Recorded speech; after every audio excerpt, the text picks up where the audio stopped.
Welcome to the Genius Factory. Enjoy the video. You'll start by securing the car on jack stands and chocking wheels, safety first. Once the car is stable, loosen the outer track rod end nut a few turns to relieve tension, and mark the steering alignment so you can match toe later. Spray penetrating oil and let it soak for 10-15 minutes. This reduces risk of damage when you remove a rusted joint.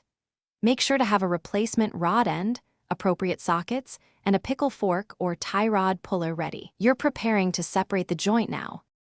Now you remove the old rod end. Hold the inner rod and unthread the outer tie end while counting turns so alignment is preserved. When the nut is removed, use a tie rod puller or pickle fork to separate the joint. Apply controlled force to avoid bending components.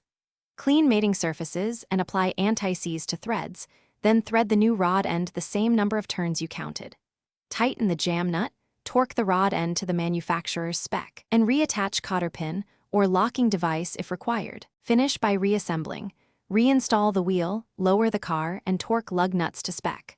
Once on the ground, verify steering free play and that the wheel returns to center. Make small adjustments if necessary.